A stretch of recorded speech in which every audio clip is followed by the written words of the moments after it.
Bonjour à tous, bienvenue au Morning Echo du mercredi 11 mars 2020. Tout du jour d'abord, c'est Vladimir Poutine, le président russe, qui veut donc être président à vie, puisqu'il a demandé à ses députés d'avoir la possibilité de se représenter une nouvelle fois, en 2024, et ce pour 2 mandats de 6 ans, ce qui étendrait son pouvoir jusqu'en 2036, et une réforme constitutionnelle pourrait donc être concrétisée d'ici au 22 avril prochain. Dans le même temps, Joe Biden continue d'engranger des voix en vue de son investiture pour le camp démocrate pour l'élection présidentielle face à Donald Trump. Il a encore remporté à cette heure-ci 3 États sur 6, et notamment le Michigan qui était un État clé. Tout ceci dans un contexte où la volatilité est véritablement exacerbée sur les marchés financiers face au problème du coronavirus et du pétrole. Vous voyez qu'on a eu un rallye tardif sur les actions américaines, en partie avorté à cette heure-ci quand on regarde les transactions en futur. Alors vous voyez que le VIX, donc à gauche, l'indice de volatilité, est revenu un petit peu de ses plus hauts, mais on reste quand même sur des niveaux très élevés. Et puis je vous ai mis juste les transactions intraday du CAC 40, donc sur quelques jours, les transactions futures, et vous voyez qu'on a énormément de variations. Tout ceci donc bien entendu où l'Europe devient donc le cœur des foyers de contamination. Malheureusement, on est à 117 000 cas à travers le monde, 44 200 décès à déplorer. Et si on parle de la France plus spécifiquement, donc c'est 1784 cas et 33 décès. Et tout l'enjeu du gouvernement, comme le montre l'infographie relayée par le Parisien, c'est de permettre finalement tout un système pour que l'épidémie soit ralentie au niveau du nombre de cas. C'est vraiment l'enjeu. Ça va être aussi le cas pour les États-Unis, où l'épidémie devrait progresser donc dans les prochains jours. De nombreuses mesures sont prises, bien entendu aussi au niveau économique. Les Italiens parlent de 16 milliards d'euros seulement consacrés bien entendu à cette lutte contre l'épidémie. Donald Trump promet aussi un plan économique assez significatif, dont les détails d'ailleurs ont été retardés. Donc voilà, il y a véritablement tous les gouvernements qui sont sur le dossier, et on doit suivre encore ça au jour le jour. Vous voyez que Bloomberg s'est essayé à des prévisions économiques. Alors le graphique de droite démontre que finalement on va avoir véritablement un arrêt sur la croissance, puisque la croissance mondiale est attendue à 1,5% sur ce premier trimestre. Et quand on regarde dans le détail des pays, on voit que finalement l'ensemble des pays est concerné, avec même des baisses techniques d'activité, qu'il s'agisse de l'Italie, du Japon ou encore de l'Arabie Saoudite. Et l'ensemble bien entendu de la planète est touchée avant un possible rebond pour la deuxième partie de l'année.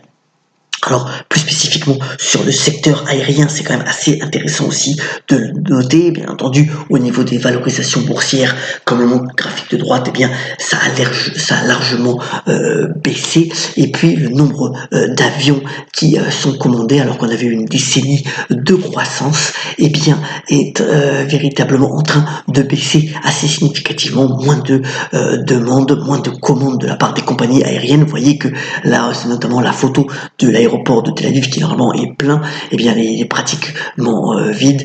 Donc à la fois problème au niveau des transports, et bien entendu aussi les compagnies aériennes qui s'ajustent et qui annulent de nombreux vols. Alors tout ceci aussi dans un contexte où la Commission européenne a présenté son plan sur l'industrie comme prévu. Alors il y a toujours l'alliance des batteries électriques qui est lancée, mais aussi un certain nombre de projets pour faire face bien entendu à la concurrence notamment chinoise. Et il va y avoir aussi une alliance sur l'hydrogène, donc le carburant vert, qui va être mis en place pour donner de l'élan à toute l'industrie de l'hydrogène à travers l'Europe. C'est la principale annonce faite par la Commission hier. Alors venons-en au bref. D'abord, hier soir, on a eu les résultats de Salvatore Ferragamo, la marque de luxe italienne. Alors vous voyez que déjà l'action avait baissé de près de 50% sur moins d'un an. Face au coronavirus, eh bien, l'entreprise italienne a dit qu'il a arrêté tout projet qui n'était pas stratégique et que véritablement, eh bien, les ventes seraient bien affectées par l'épidémie en cours. Adidas a publié aussi ses résultats avant l'ouverture tout à l'heure. Va être intéressant de regarder. Vous voyez que déjà le cours de l'action s'est ajusté, mais enfin, pour avoir perdu l'ensemble de ses gains de 2019, ça va être là aussi intéressant de voir tant au niveau de la production. La production est en Chine, mais aussi de la demande, ce que raconte donc l'équipementier allemand tout à l'heure. Alors, on va s'intéresser un petit peu à la mid-cap Bell. Alors, fromager Bell, vous savez que c'est à la fois la vache qui crie Bell, mais aussi Boursin. L'idée, c'est de mettre au cœur de la stratégie pour relancer les ventes, et bien Boursin avec différents goûts qui vont être lancés, notamment au saumon, à la nette, mais aussi au citron vert. Alors, le marché français est plus focalisé pour Fromagerie Bell qui réalise quand même 3,4 milliards d'euros et la France c'est 20% de ce chiffre d'affaires. L'idée aussi c'est de être de plus en plus présent sur les segments bio. Fromagerie Bell a notamment aussi le fromage de Margaux qui est la marque bio par excellence et qui veut aussi monter en puissance, donc affaire à suivre. Dans le traitement des déchets, voilà aussi une small cap qui monte en puissance. Séché Environnement, pour le spécialiste, ça fait longtemps qu'elle est cotée sur la bourse. Et bien, vous voyez qu'il y a eu un élan assez important. Alors, c'est le traitement en fait des déchets industriels dangereux. Et vous voyez que l'international est monté largement en puissance, comme le démontre l'histogramme de droit, ce qui a eu un effet d'ailleurs sur le cours de bourse qui s'est amélioré ces derniers temps. Et les perspectives de croissance pour les traitements de déchets industriels sont assez importants à travers l'Europe, ce qui donne des perspectives donc alléchantes pour Séché Environnement qui peut être à suivre dans les prochains mois.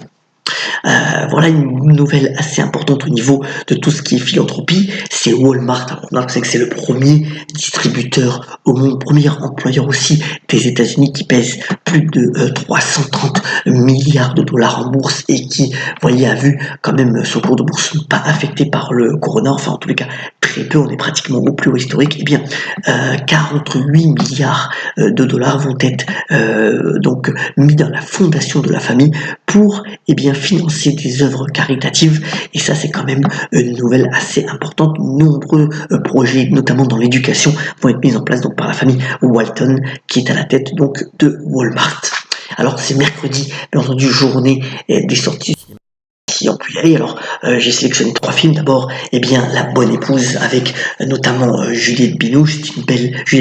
C'est une belle comédie sur la condition de la femme dans les années 60.